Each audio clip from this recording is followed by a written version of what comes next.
Welcome, class. This is Political Science 200. We are going to be going over rights in the original Constitution and other rights that are included in the Bill of Rights. Really briefly, I wanted to introduce my daughter. She is the person who I will be asking questions to and participating and making this more dynamic, so it's not just... I've been here before, but you didn't want to introduce me. You introduced Mom and Michael, but not me. Okay. Anyway, first off, let's talk about rights in the original body of the Constitution. When most people think about their constitutional rights, what part of the Constitution do they think of? Life, liberty, pursuit of happiness. Oh, okay. Well, that's in the Declaration of Independence. Oh, yeah. Yeah. Killing it. So, yeah. Doing great. So, most people, when they talk about the constitutional rights, they think of the Bill of Rights, right? And we'll get to the Bill of Rights in a minute, but it's important to acknowledge first that there are rights in the body of the Constitution that a lot of people don't talk about. So, certain rights are spelled out in the body of the Constitution, including the writ of habeas corpus and protection against ex post facto laws and bills of attainder. Right? Okay, so the founders knew a lot about oppressive regimes, right? And so they wanted to make sure that people in the United States were protected against particularly oppressive practices. So one of the things that unfortunately happens in oppressive regimes is you get locked up, put in jail, and you're never told the charges against you, right? You're just locked up and thrown in jail, and you never are told the charges against you. You're never given a fair trial. You just sit and rot in jail. Wow. And so, right. So in the United States, you have what are called your habeas corpus rights. And a writ of habeas corpus is a court order requiring explanation to a judge why a prisoner is being held in custody. So, habeas corpus goes back to the Latin. How everything always does. With legal terms, yes, a lot of the time. It goes back to the Latin. So, habeas means let us have, and corpus means body. Let us have the body. So in other words, a judge is basically saying, let us have the body. Let the body be brought before me, and I want to know why this person is being held in custody. Right? So, a good example of when this was an issue fairly recently is during the war on terrorism, when prisoners were being held in Guantanamo Bay, and they weren't soldiers necessarily. They were just people that had been rounded up during the war on terrorism, and some were definitely terrorists. Others were around terrorists, and it was unclear what they had done, like Saddam Hussein's chauffeur, like, well, what have I done really here that's threatening the United States and drive this guy around? So, I mean, that was the concern, is that people were being held there who had not necessarily done anything wrong or illegal. And so they were being held in Guantanamo Bay, and they were called, prisoners under containment or enemy combatants.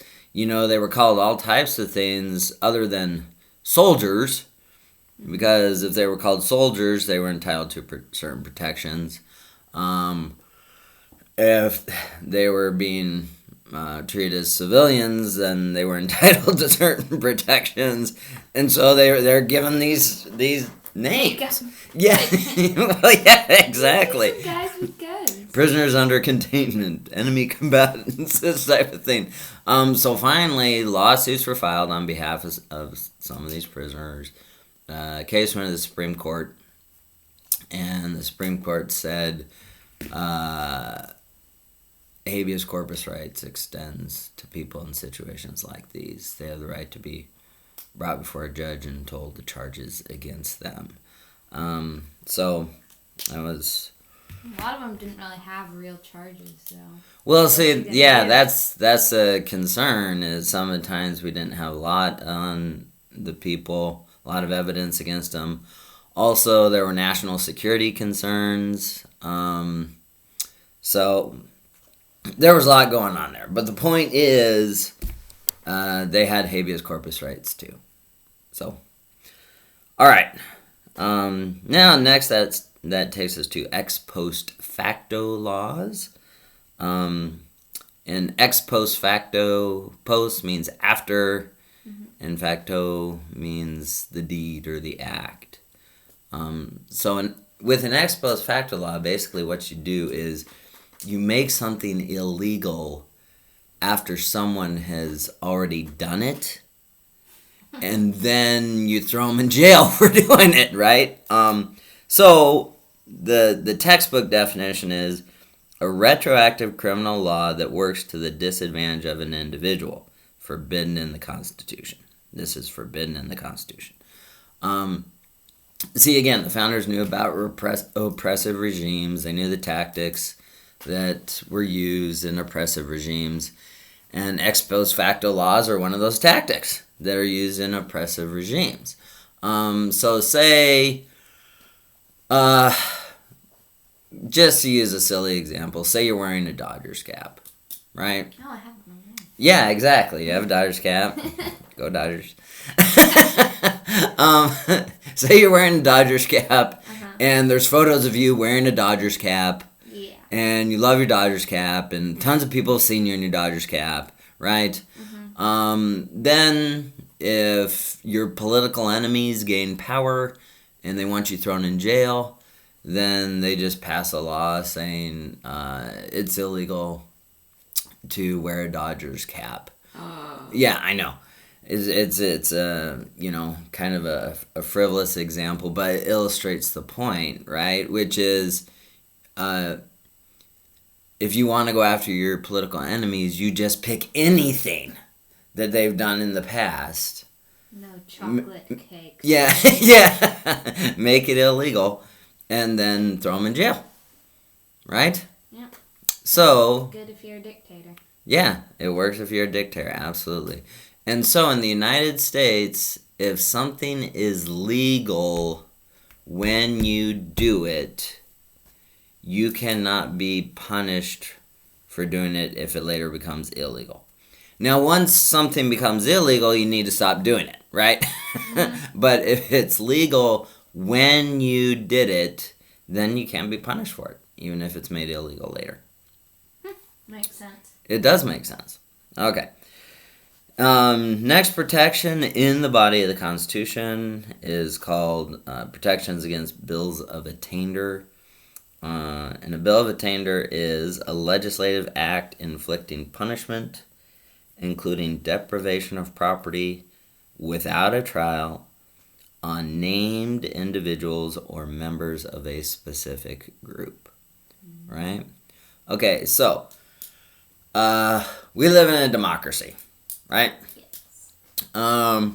So imagine that Congress voted and said, let's take all of Natalie Doerfler's money. All in favor, say aye. Aye. How would you feel about that? Attacked!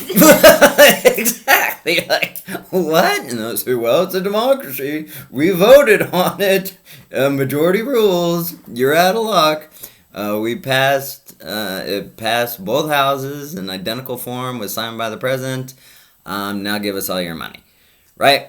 And so the founders realized, unfortunately, democracy could be used to disadvantage people this way, right? And so they took that off the table. Now, to give you an example of this, you wouldn't think there'd be too many examples of this, right? Like, this is just so obvious. How do you get any examples? But there is a recent example. Recent? Well, fairly recent, when the economy was collapsing in 2008, right? Huge financial firms were going under, investment banks were going under. The economy was collapsing in 2008. Then, I remember this. Yeah. Then Obama won the election in 2009. Well, he won in 2008, took office in January 2009. And he took a number of aggressive measures to help out the economy, get the economy back on its feet, bailouts for a lot of these financial firms because they were considered too big to fail, right? If they failed, then they would bring a lot of the rest of the economy down with them, right? So the government massively helped out these investment firms. Well, then they recovered, and the executives thought, wow, we did such a great job helping our firms recover that they gave themselves like multi-million-dollar bonuses. And I know. And so people... I'm pissed. Well, exactly. Taxpayers are really frustrated.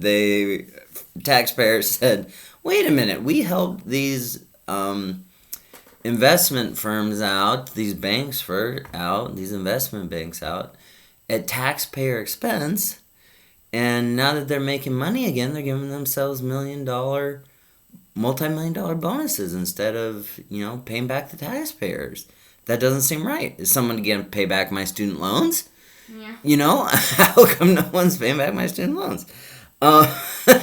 So, Congress acted and said, well, let's pass laws that take the money back from these people, right? Don't think it works like that. Well, it doesn't, exactly. And guess academically what Obama did before he became president of the United States. He was a lawyer, right? He was a lawyer. He went to Harvard Law. He was editor of the Harvard Law Review. And he later taught constitutional law at the University of Chicago, which is an excellent institution. You told me about this. One of your students went there. Yeah, exactly. So, he, as President of the United States, and a former constitutional law professor, said, trust me, I get it. I can understand why the American people are frustrated. But if Congress were to pass a law like that, it would be a bill of attainder. And it would be unconstitutional. I don't want to get any better than you do. But that would be a bill of attainder. It's unconstitutional.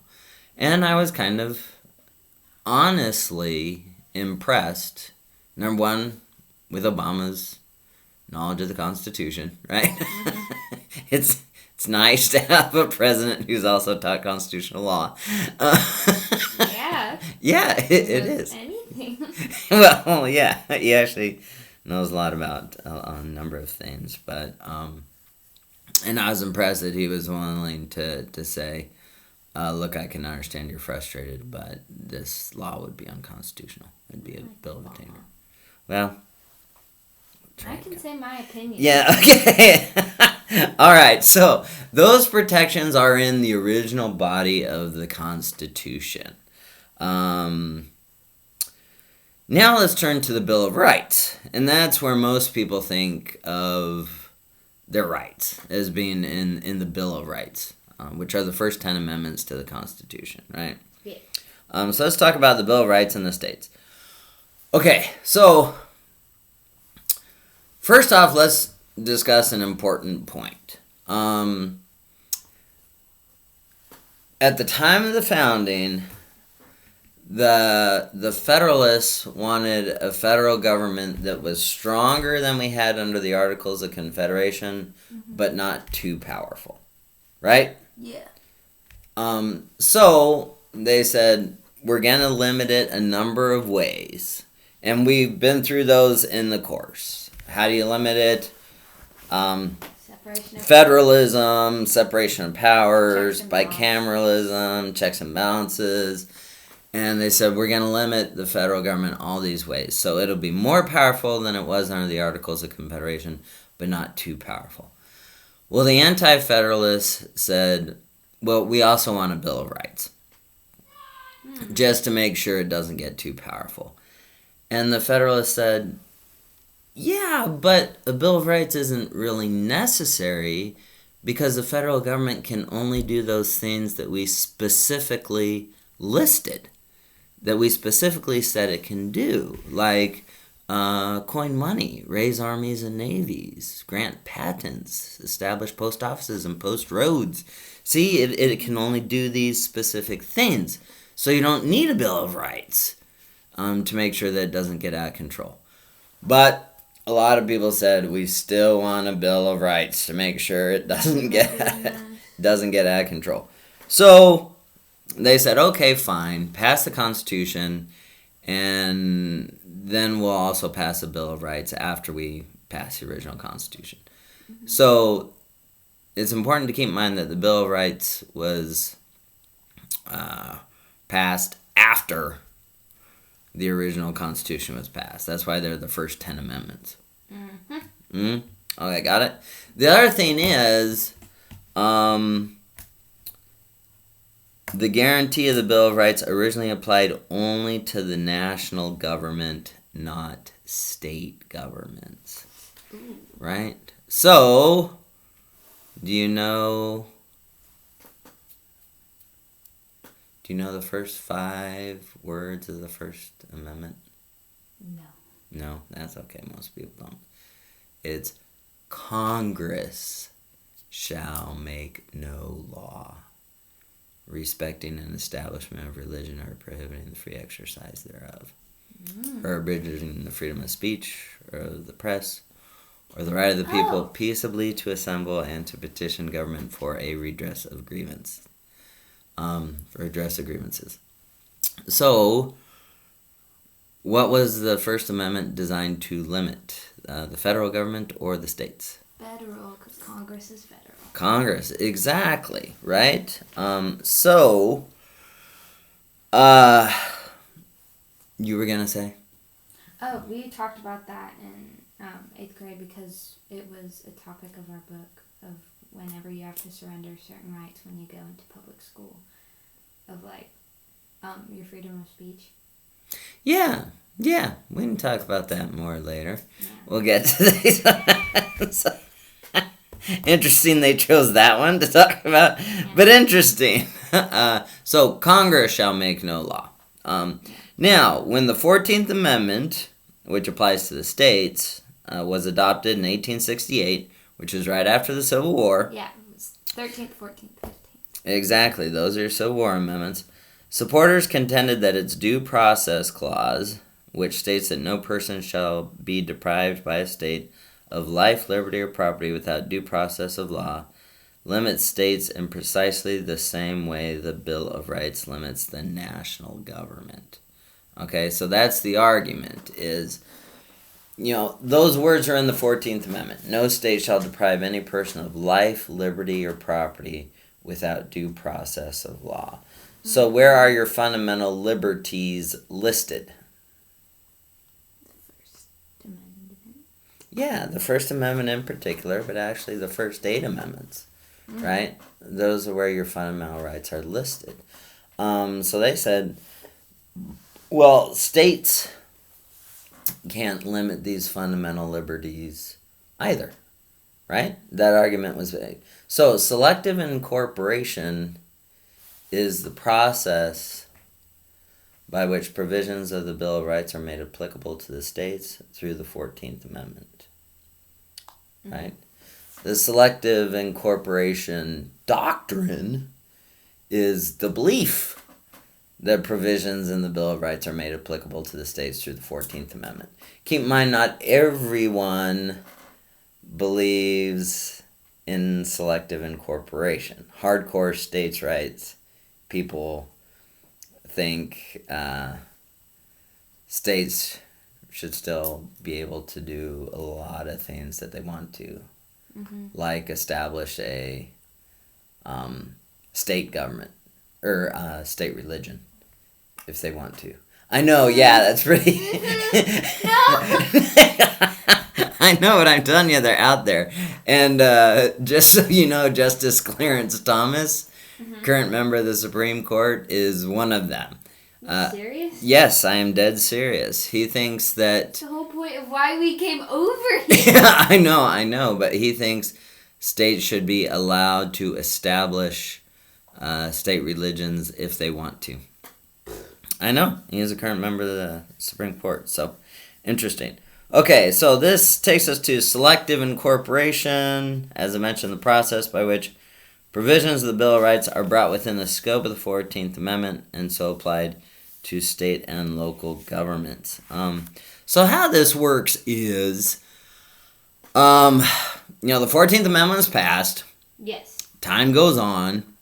That's it, though. And then the court will hear a case and say, oh, this right is so fundamental, it applies at the state level as well.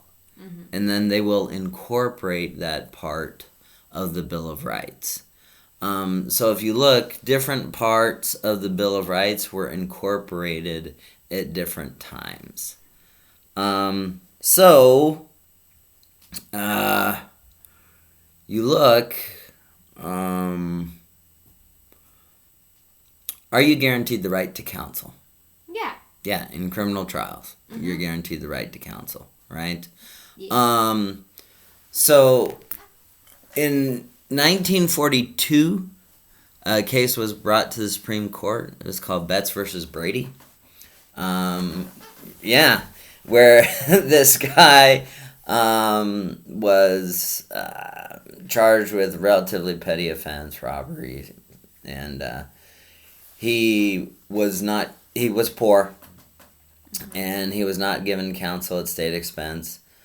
So case went to the Supreme Court, and the Supreme Court said, your right to counsel is not fundamental and essential to a fair trial. So they, in essence, refused to incorporate your right to counsel, right?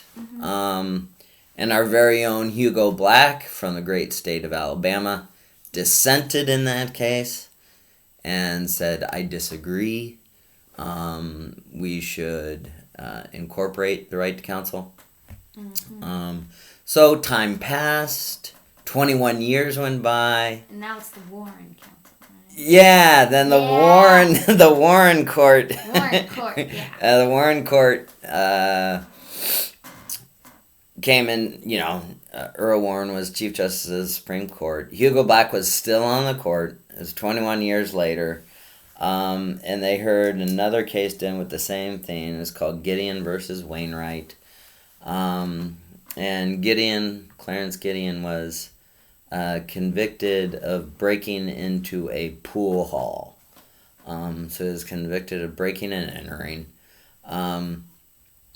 He was found guilty. He tried to defend himself, but did not do a good job. He was not guaranteed counsel at state expense, even though he was poor. So he filed his own petition. His writ of certiorari made it to the U.S. Supreme Court. They took his case, and they said the right to counsel is fundamental and essential to a fair trial. So they incorporated the right to counsel. They made it applicable at the state level. But that wasn't until 1963.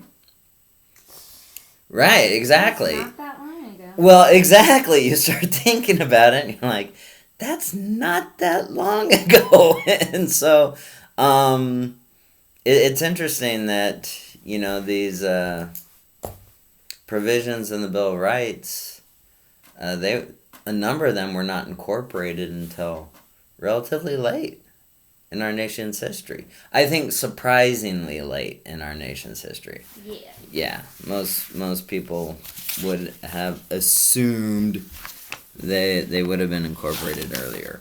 All right. So now let's turn to some rights in the Bill of Rights.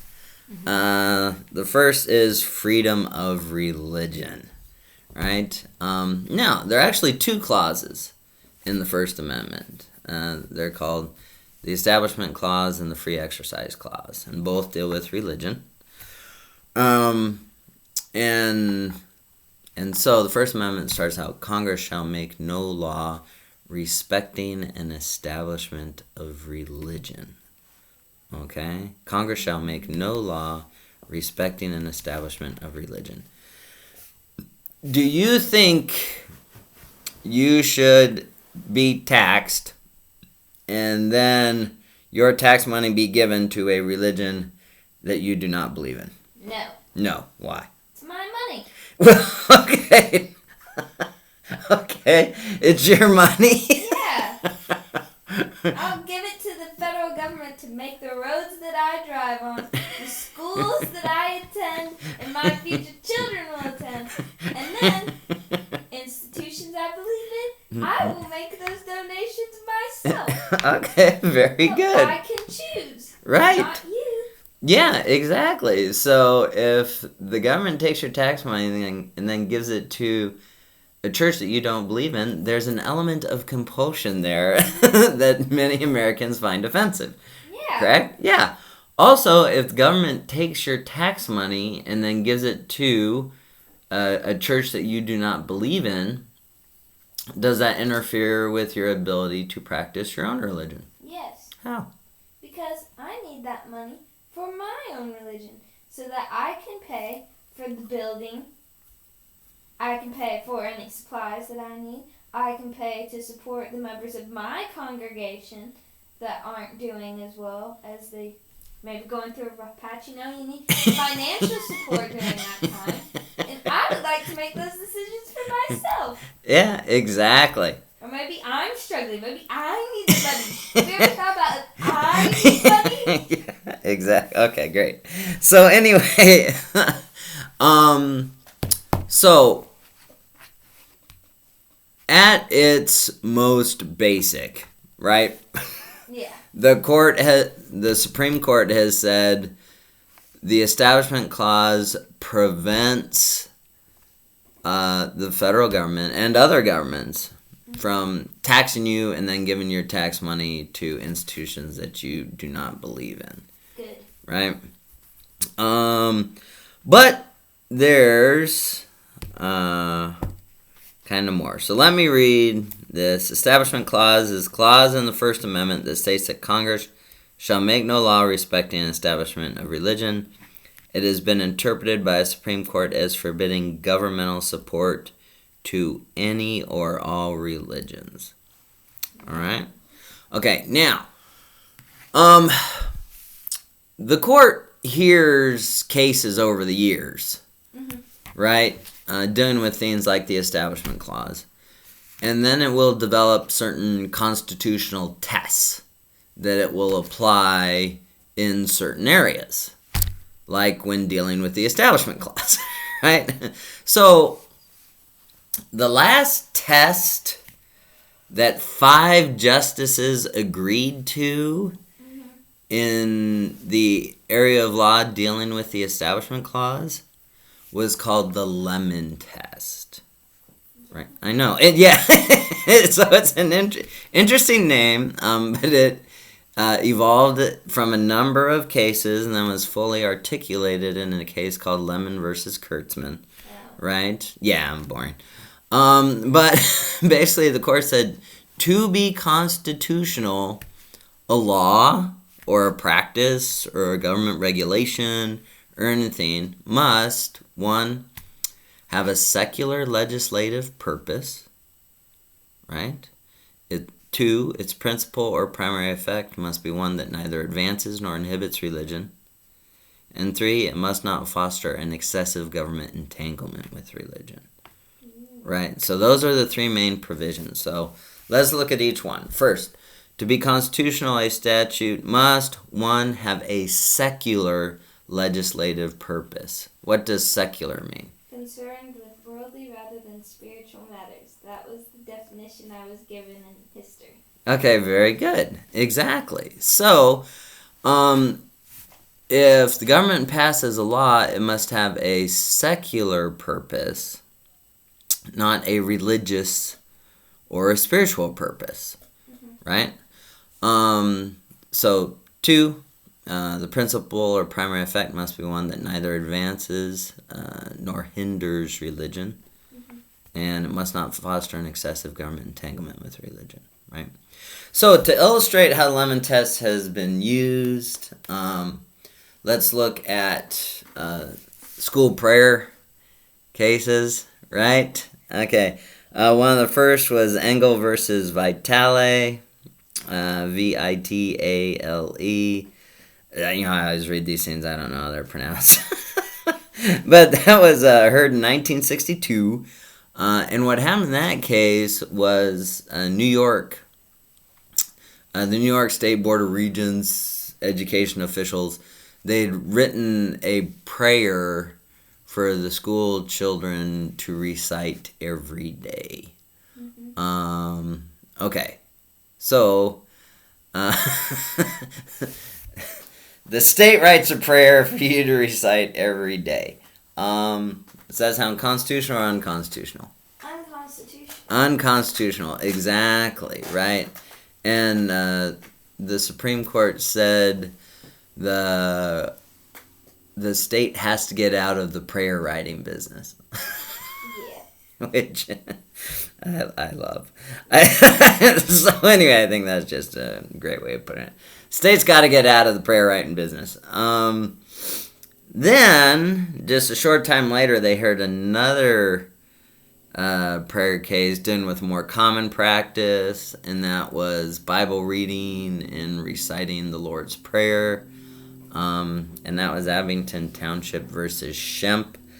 That one was heard in 1963.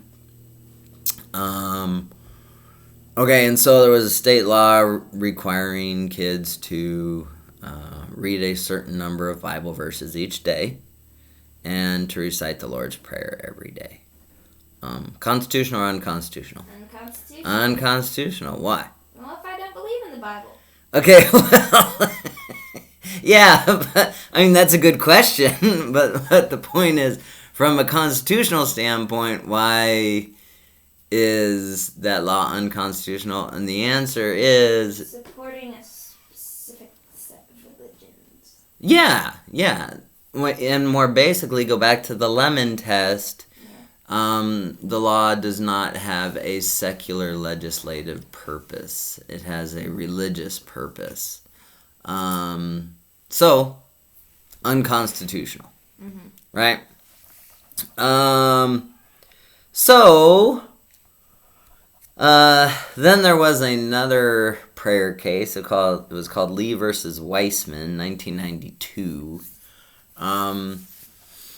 And this one was about prayer at graduation ceremonies, public school graduation ceremonies, 8th grade.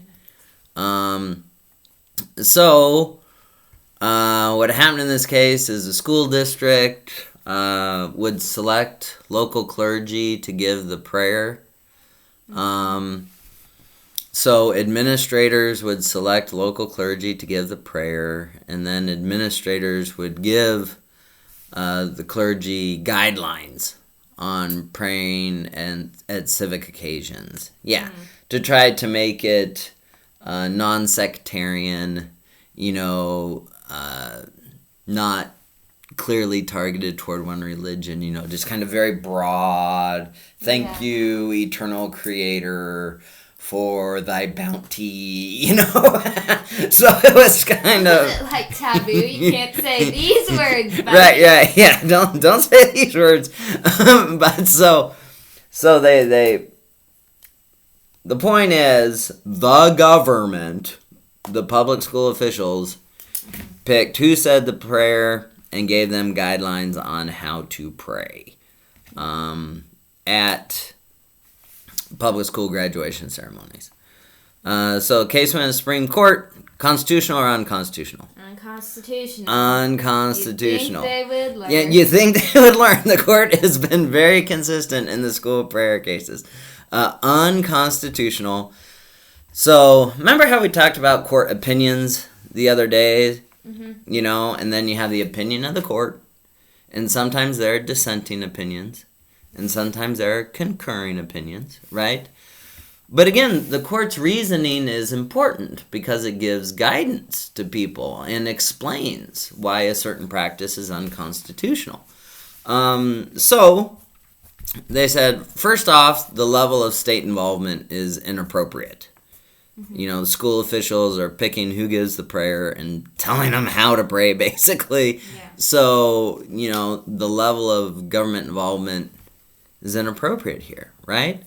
Mm-hmm. Also, they said the element of compulsion is inappropriate here. If someone did not want to pray or disagreed with prayer in general, then they had no way of basically not participating other than not showing up at the event, right? Yeah. And graduation ceremonies are pretty important things for a lot of people. So, yeah, now they're all being canceled. Well, yeah.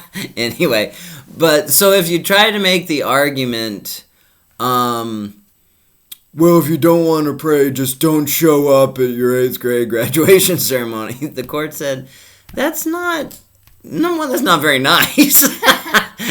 Number 2, you can't make someone's full participation in the civic community dependent upon their religious beliefs. Mm-hmm. You can't just tell someone, oh, you don't like prayer, well then just don't show up and don't be a part of broader society. Mm-hmm. That's not the way things are supposed to work in our country. Yeah. Yeah. So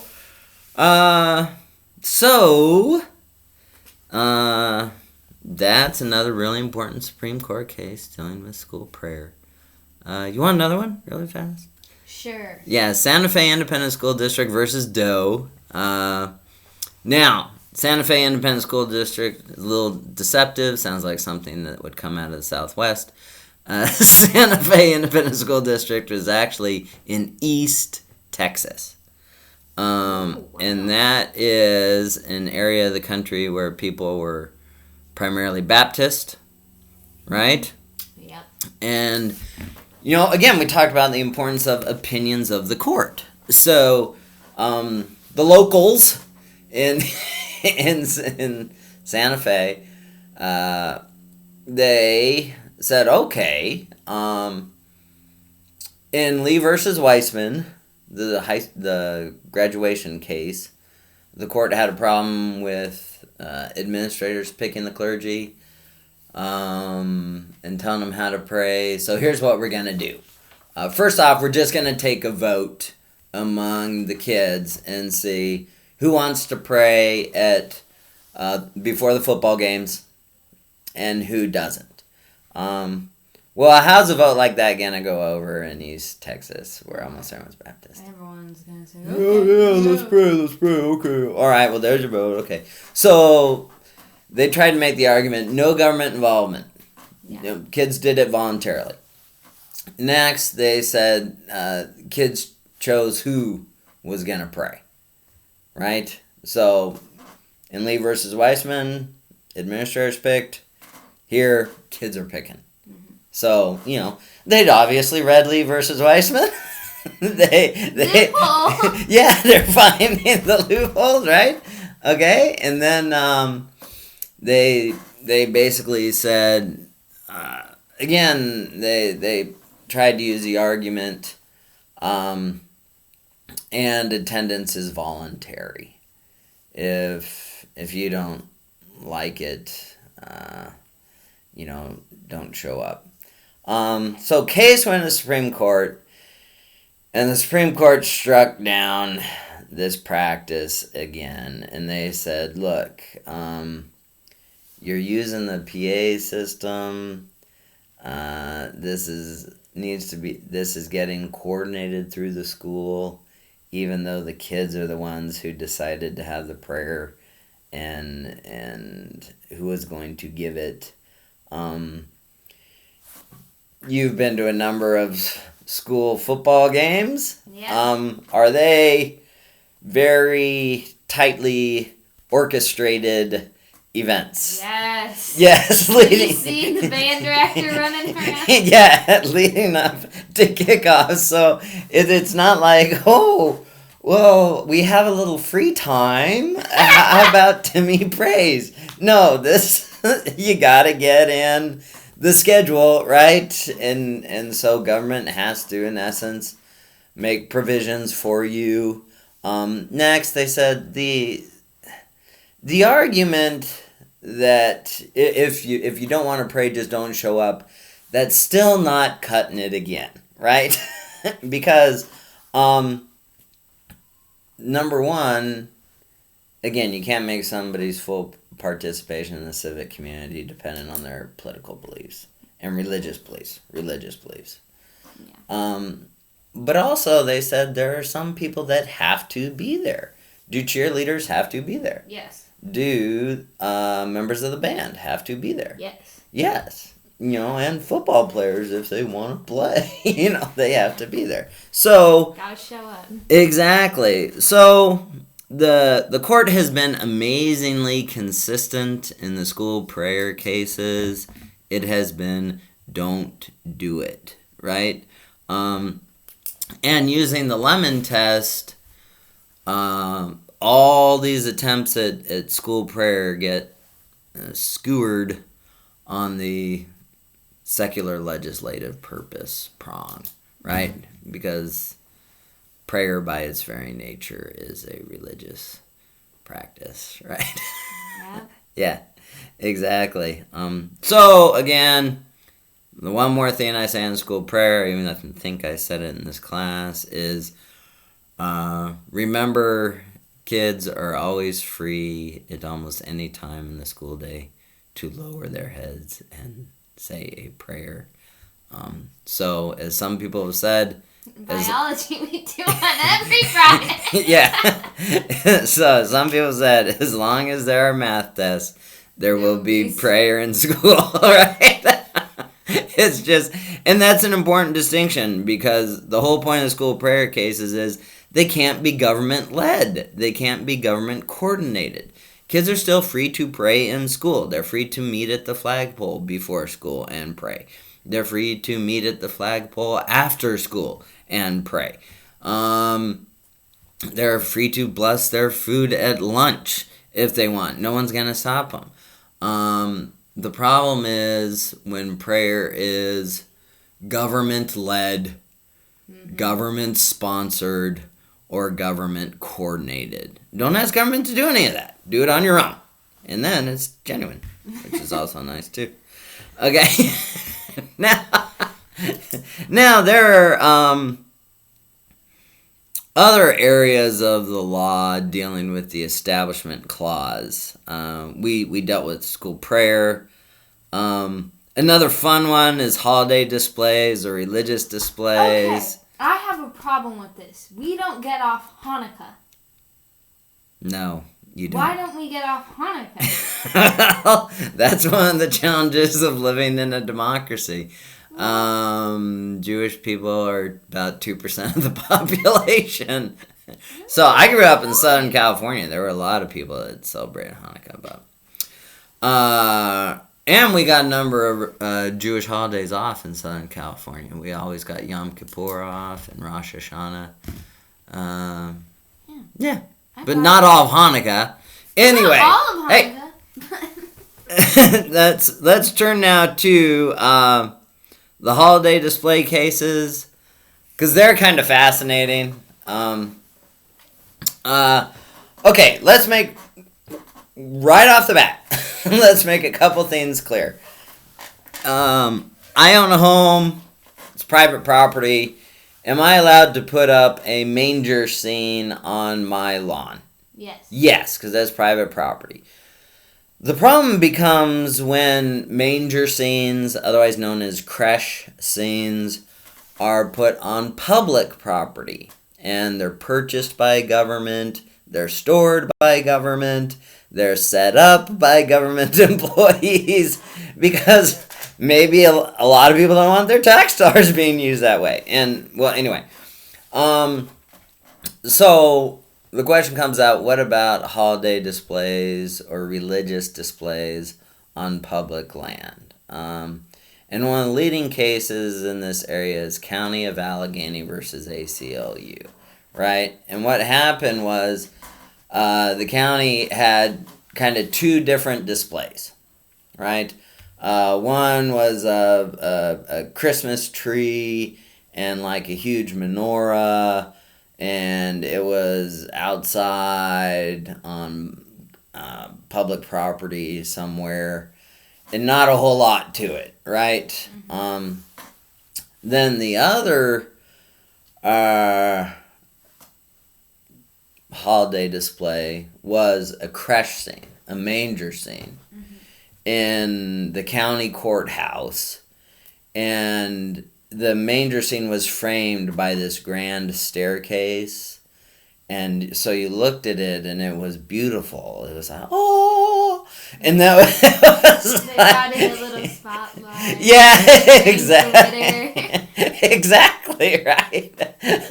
So the one display had numerous, more than just Christian elements in it. Mm-hmm. And the other one was like this amazing manger scene, creche display, focal point, members of the community like, you got to see the manger scene down at the county courthouse.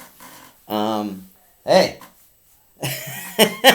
And so the case went to the Supreme Court, and the Supreme Court said the display, that was outside, that was fine. Mm-hmm. The creche scene, the manger scene in the county courthouse, not okay. And the approach the court took was, if the display has the effect of endorsing religion in general, or a particular religion, then it's unconstitutional. And they added some interesting words. They said, you have to look and decide whether in that particular physical setting, the display has the effect of endorsing religion or a particular religion. So, does this standard require the court to look at each individual display and decide whether it's constitutional or not? No. Well, actually, it does. What? Yeah, and that's the thing is... Yeah, I know, and that's why some members of the court are like, you got to be kidding me. But others, like Sandra Day O'Connor, who was pivotal in this case, she's like, bring them on. We got the time. And after a while, people will figure out what's constitutional and what's not. Mm-hmm. Keep in mind, not every member of the court was happy with this ruling. Well, yeah, can't we trust the people to do anything? Yeah, I know. So, Justice Scalia said, in another case, he was talking about these Establishment Clause cases, and he said, I find it a sufficient embarrassment that our Establishment Clause jurisprudence regarding holiday displays has come to require scrutiny more commonly associated with interior decorators than with the judiciary. I've always loved that quote. I find it a sufficient embarrassment. But anyway, he obviously didn't like that standard, but Sandra Day O'Connor was fine with it. And so that's kind of where we are with holiday displays and religious displays. So as long as they don't have the effect of endorsing religion in general or a particular religion, then they're okay. All right. Okay. That takes us to 50 minutes, so we better end there.